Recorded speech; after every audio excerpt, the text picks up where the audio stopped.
when you're in a very entrenched organization, you have to figure out, by looking at the history of that organization and the way things work, is how is it that things get done in this organization? Given their organizational structure, what are the strategic goals that this organizational structure is best set up to do? So some organizational structures are best set up to make money. Some organizations are best set up to cut costs. Some organizations are best set up to increase sales. I mean, hopefully it's doing at least one of those, otherwise it's going to be dead soon. So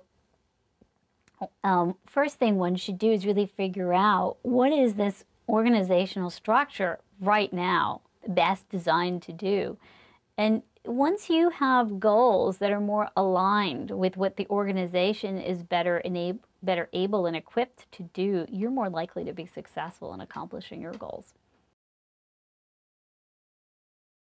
Most of change in an organization's culture really has to come from the top. It's very difficult to do it in a small division. You can do some of it. You can create a change in informal norms to some extent in your division. You can have more of an open door policy that can create better communications. You can, sometimes organizations will have sometimes a particular division might have the opportunity to fiddle with the architecture, and they'll say, well, look, I don't want doors, or I want cubicles that'll help facilitate greater conversation. Or I'm going to make sure that everybody has the same size office so that we get rid of hierarchy. So there are things like that that a division can do, but most of the organizational culture really has to be thought about at the very top. Do they want hierarchy? Do they not want hierarchy? And the idea of what kind of a culture the people want at the top has to be very well articulated and communicated to everyone within the organization. And then the kinds of actions they take have to be in line with that. I mean, if you're saying you want lots of communication, lots of collaboration, well, then you don't create incentives for everybody to compete. You create incentives for everyone to get to know each other and find opportunities for them to collaborate. If you say you value leadership, well, then you have to put resources in training people on how to be great leaders. Leaders have to be very clear about what their vision is, create incentives for their employees that are in line with them wanting to achieve that vision. And I think the biggest roadblock that they have is that they'll state one vision, but they'll create incentives that'll incentivize behaviors that are not in line with that vision. Just this past weekend, I was teaching my students about the Procter & Gamble organizational restructuring. And now there's a case where it was a huge company. It was doing really, really well, but they had formed this really unwieldy matrix organizational structure that essentially was creating all kinds of inefficiencies in the organization. And initially, so they did a really gutsy, very risky organizational restructuring. And it was done originally by a guy named Yeager, who suffered for the change that he made. Essentially, when the change was initially made, it was called Org 2005. The company went through some pretty hard times for 2 years as they were sort of going through the adjustments to this new system. And he ended up resigning, and a new guy, Lafley, took over. And Lafley's been enormously successful in the last 10 years. And he essentially kept that reorganization with some minor tweaks to it. And what they did was they took this very large, complicated matrix organization and simplified it. They said, what would we care about in this organization, in this very large organization that exists in many, many different countries, and they have many, many, many different products? Is they said, well, what we care about are three things. We care about making as much profit as possible. We care about growth and sales. And we care about cost cutting. And we care about these three things equally. Most organizations will favor one more so than the other. But we're going to favor all of them equally. And we're going to create 3 independent pieces in our organization that accomplish each of these 3 separate goals.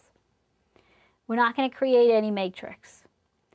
And when you first look at it, it just seems so unwieldy. Like, what? You're trusting everybody to just interact with each other? Like, you know, clearly the profit people have to work with the cost-cutting people, but you've given them no incentive to do so? Well, built into the structure was interdependence.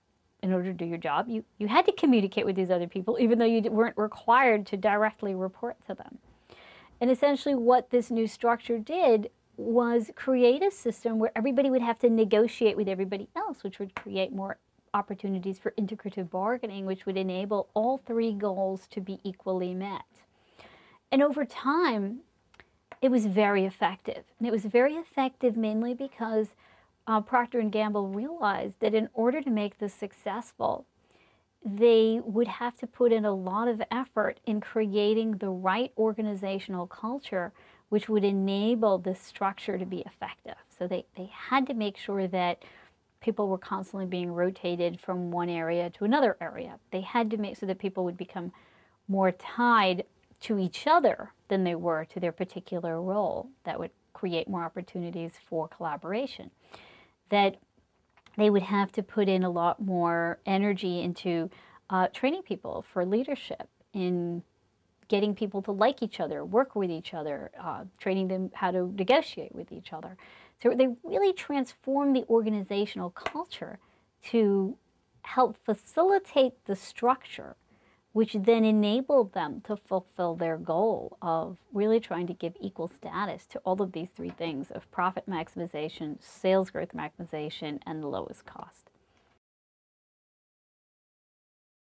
Well, I think Procter & Gamble wasn't doing so well in the 1990s when they had this very complicated matrix. They actually had a lot of diffusion of responsibility, and there was a lot of infighting, and a lot of people left. So I think they lost a lot of efficiencies that way.